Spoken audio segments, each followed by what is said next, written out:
Hey there, everybody. This is Jim of Animate Educated, and today we have a special guest,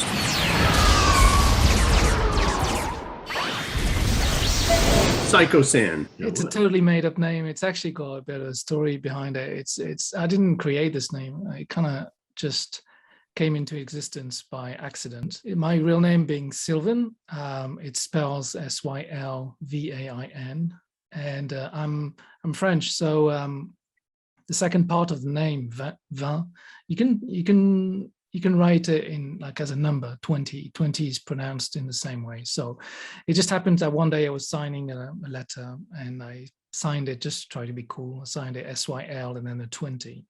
And if you write SYL 20, it kind of looks like the L and the 2 kind of gets together and it kind of looks like a big K. And it just looked like psycho. In French, psycho means nothing at all.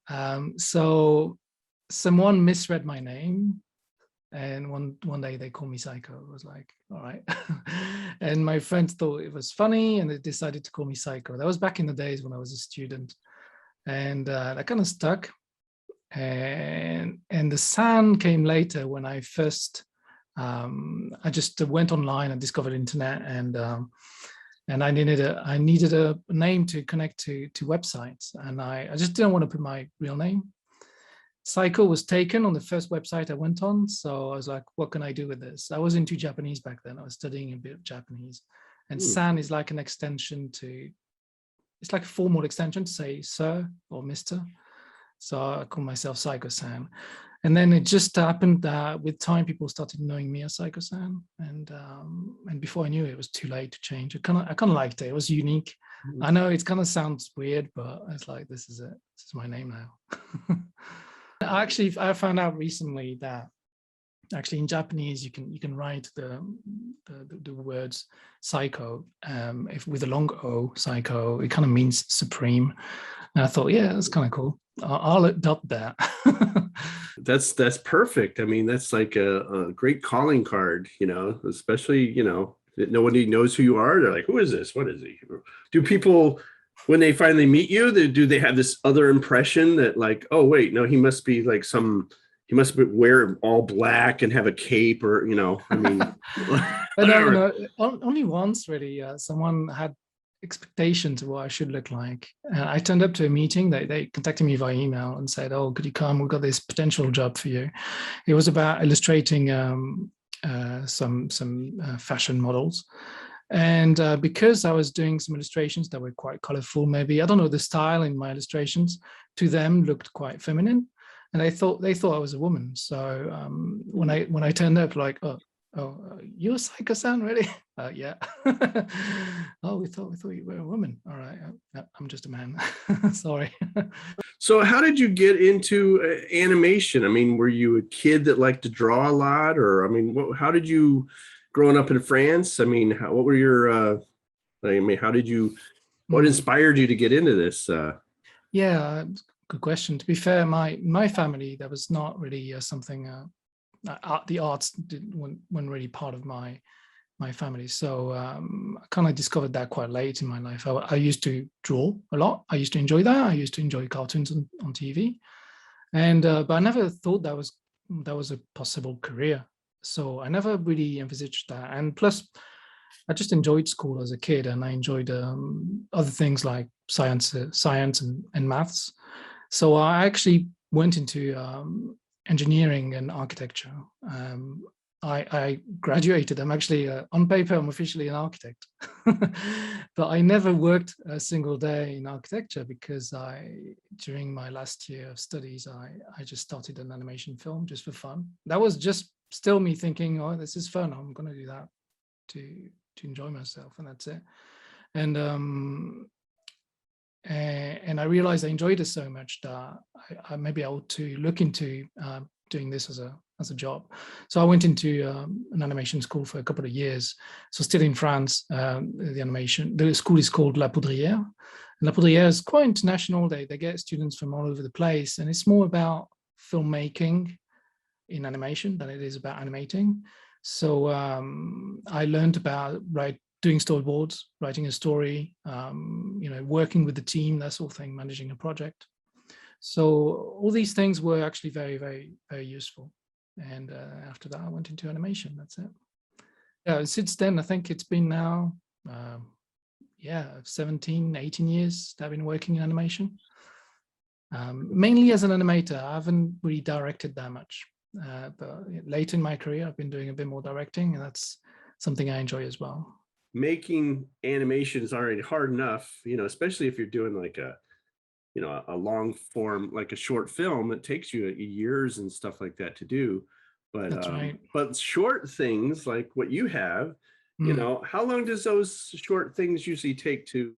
If everything goes fine, goes well, and I'm doing my own thing, and I don't have any particular issues down the line, I can do 1 second in about 3 days, 2-3 days.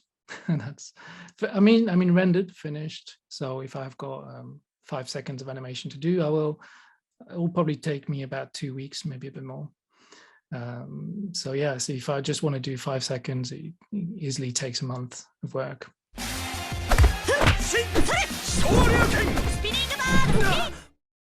Purposefully don't take jobs so that I have a bit of spare time to create these kind of content, because this is important to me.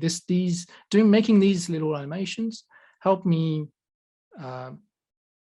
basically make a better portfolio and sell myself better, and therefore get better jobs, and at least the jobs I want to get. So I think every time I stopped working to do these, it was a good thing.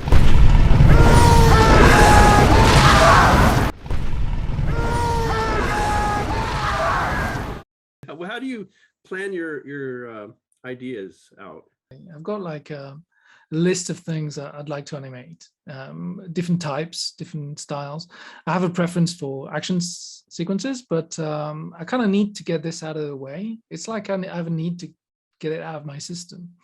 So every time I've got a bit of time, I try to do something a little bit different types of characters, or a slightly different style, or different kind of content, animation content. And I give myself some limits because time is short, and so I try to limit the animation to a few seconds. So at the moment, this is what I'm doing. I'm trying to think, okay, what haven't I animated that I would like to animate? And I try to come up with an idea along those lines.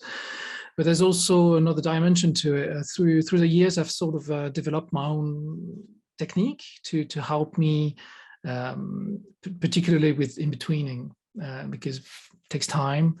And I used to do a lot of 3D back in the days, a bit of programming and whatnot. And I got to develop my own tools to help me in between my animations. And that allows me to push my style a little bit, to have a more depth in the shading, for example, and in the colors that I use, and that gives my work kind of recognizable style, you could say. It looks different from other jobs. So at the beginning, I was trying to make use of that tool. So some of the animations I was making were just to sort of showcase what I could do with those tools. And nowadays, I'm more thinking about aesthetics than anything else. What I like is how things move on the screen. It's like a dance to me, and I want things to dance beautifully. I kind of animated a dance recently. It's not really a dance. It was a skating, like we call a longboard, and there was a competition happening, and I was like, they wanted to, the competition, the theme of the competition was to have a dance, to make a dance cycle of just 2 seconds or something like that.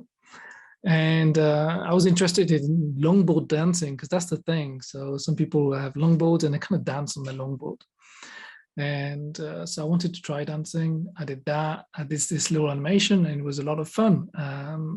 And there's some more dancing I would like to explore. So maybe I will do less action, fighting, and a bit more dancing in the future. Say last year I got an interesting job like this, thanks to my presence online. I guess being online nowadays is how you advertise, and I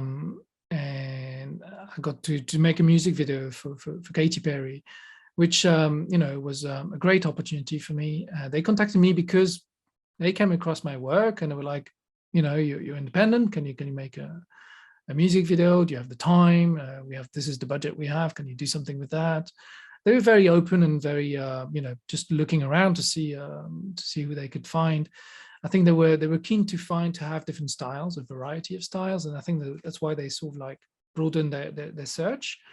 And they weren't necessarily asking big studios, because I think because of the budget they had to create quite a lot of videos, and that opened doors to people like me who were independent. Usually we have to go through studios to get that kind of jobs, and this time there was direct connection between pretty much the artist and the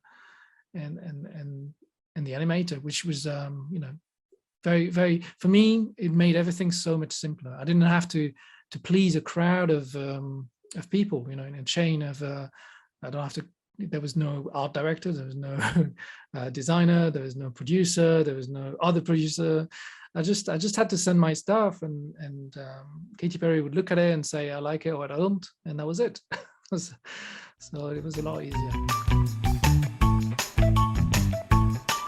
Hey everybody, it's Jim, and I hope you enjoyed that part 1 of the Sykosan interview.